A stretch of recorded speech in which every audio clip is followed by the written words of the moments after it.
I wanted children to enrich my life, not enslave my conscience. Now there's women that also have articles on how to make yourself feel better about mom guilt when you have a career. So again, men, when they make a choice, they just deal with the consequences, right?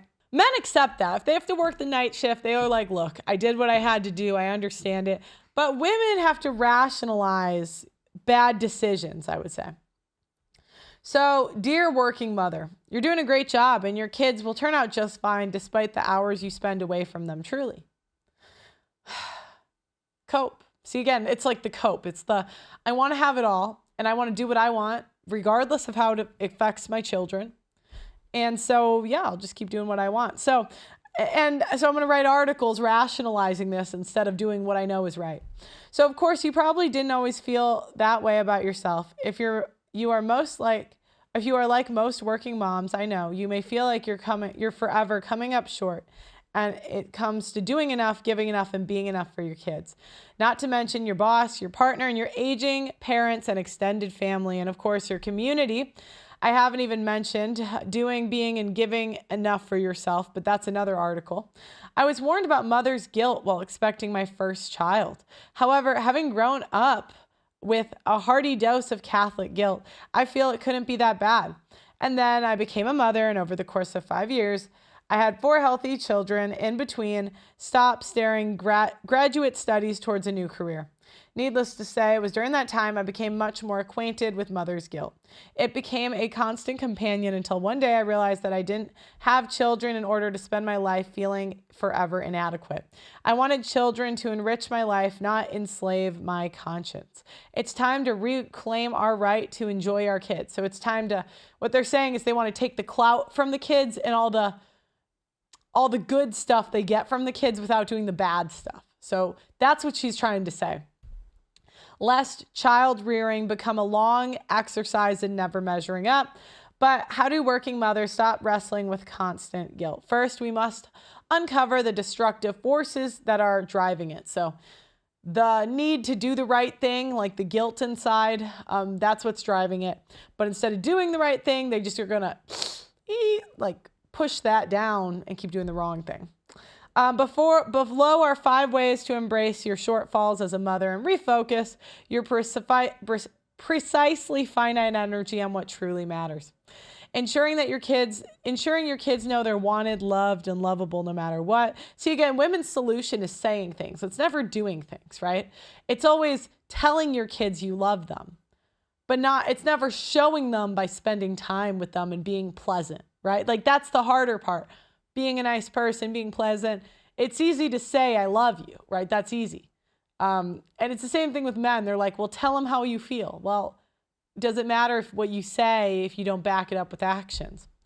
And they benefit from having you as a role model for a rewarding life. Accept trade-offs as inevitable. When you choose to combine motherhood and a career in any way, shape, or form, there will always be trade-offs, sacrifices, and compromises. What is crucial to your happiness, as well as your ability to starve off guilt, is reconciling those trade-offs by being crystal clear about why you're making them in the first place. Create a list of the reasons why you work: money, satisfaction, sanity, to provide a helpful reminder of your personal convictions when you work or from attending a concert, and compels you to outsource the organization of your child's birthday party. When I'm not able to be involved with my kids' activities as it might seem ideal, I am very clear that my kids, my family, and myself are ultimately all better off because I have a rewarding career outside of the home. Number 2, don't should on yourself. Do you know what's so crazy? Men can hear the word should and agree. Women, it's like we can't handle it. Like women, if you say you should lose weight to a fat guy, he'll say, I know. But if you say that to a woman, like it's World War III, you know? So mother's guilt was not always a mother's lot. Mothers in the Victorian England banished children and nursemaids before farming them off to a boarding school at age 5, so they could continue to their high tea social lives. Acclaimed photographer Dorothea Lange paid foster families to look after her children so she could venture off on a months-long photography expeditions. That sounds like a terrible mother. Do you know what I mean? It's like McDonald's is hiring, and you could do that when the kids are older, you know. I feel like women, whenever they do something at the expense of the children, it's because they want to bang somebody at work or somebody there. Because like that is the only force that I see women like doing crazy things that's strong enough, right? So I bet there's hot guys that she was photographer, like taking pictures of or something, or near her, I don't know. Likewise, I cannot recall my own parents ever coming to a softball game or reading me bedtime stories. Truth be told, I never gave it a second thought until I found myself guilt-ridden when unable to attend one of my children's games or too tired to read them a bedtime story. Why? Because I had unwittingly taken on board a mother load of good parent shoulds that my mother never did. And it's so crazy because men can admit like when they're bad at something. So men will say, yeah, I was a bad dad.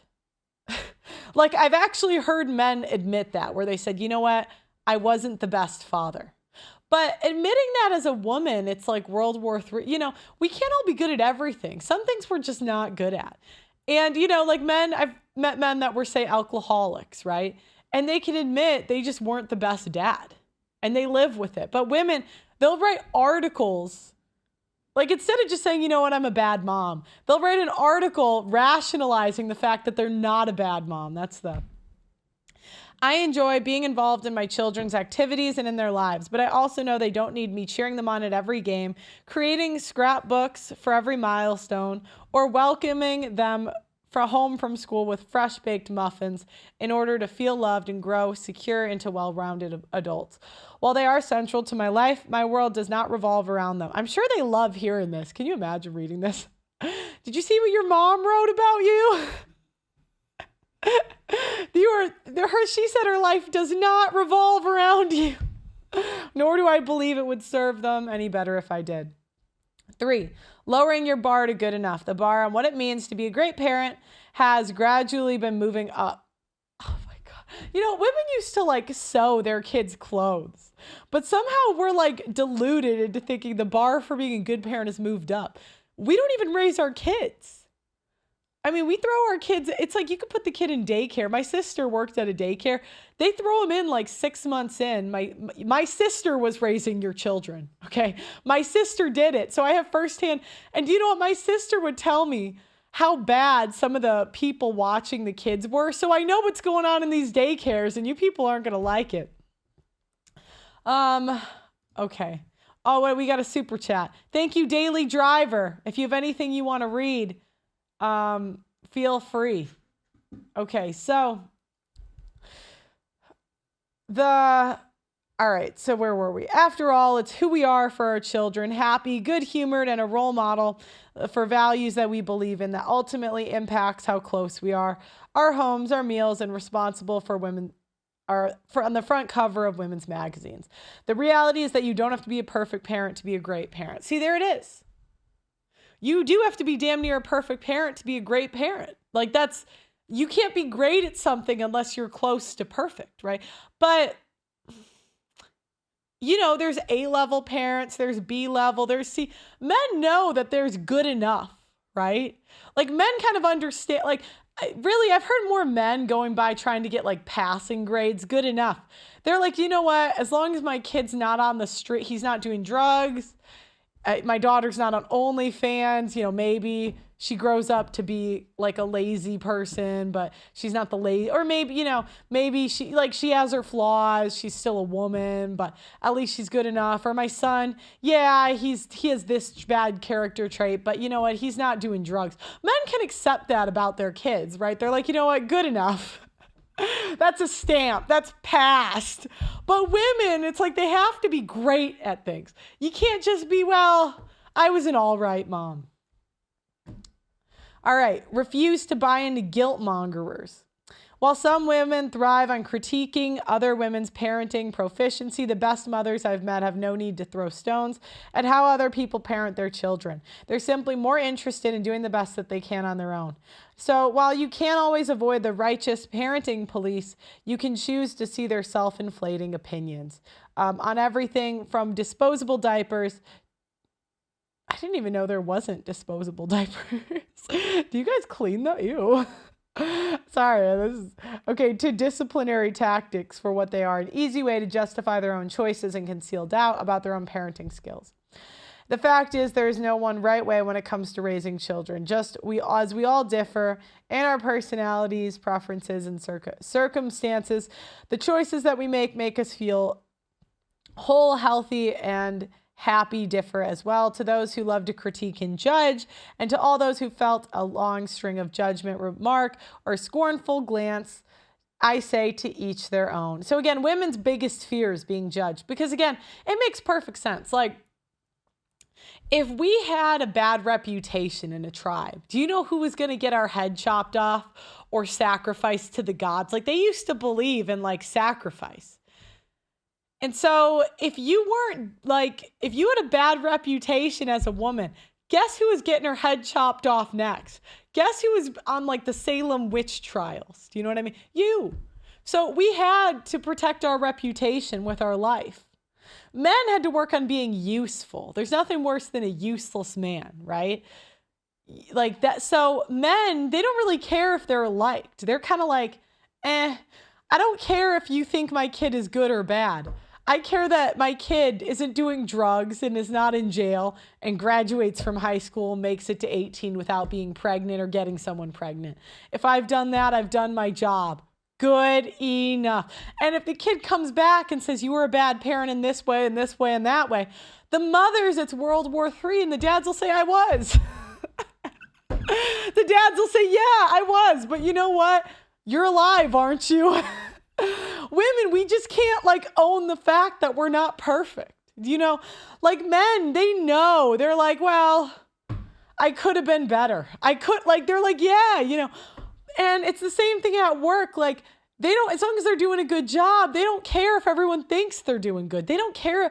Like, that's how women get all these useless awards, because they care about them, right? So, you know, I've heard about women getting awards for work that men have done.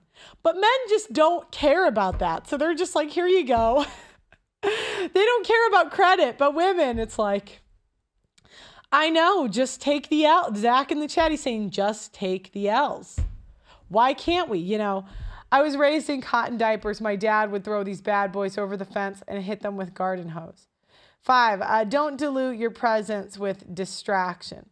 We can't be with our kids 24/7 and yet never be fully present to them. While turning off from work and other distractions, it's easier said than done.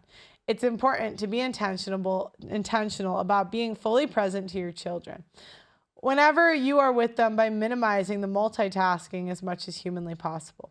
I often take my kids out for a hot chocolate at a local cafe as a sweet treat for me and for them as well, which removes me from the magnetic pole of my home office. Some may believe this is going great lengths to avoid distraction, but as I've mentioned, it's not about what other people think. It's what works for me. So what women tend to do is we like to buy. We have a hard time being a nice person, right? We have a hard time like just being pleasant. Like, that's very difficult for us. You know, not being a bitch, not nagging, So what we like to do is buy things and hope you forget all of the bad things we do. And men are easily like guilt tripped, and kids can really, I mean, they can be bought, right? I mean, it's like, you buy my sister concert tickets to Adele, she forgets.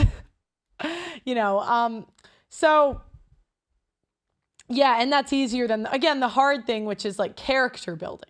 Like, men, if they don't build their character, they get beat up by other men. They get taken advantage of by women. Like, the life happens to them. But women, we can just be like, nah, that's too hard. You know? All right. What other mothers are doing is none of your business. Doing what works for you, for your children and your family to stay happy, stay humored, and connected is all that matters. I actually do agree. But mothers will make it everyone's business because they can't shut up on the internet. So they will give like best practices to parent and whatnot. So they'll say that, but like she's got a blog talking about how she parents. Like she just talked about the hot chocolate, right? So they say it, but they don't mean it. So, I mean, women, right?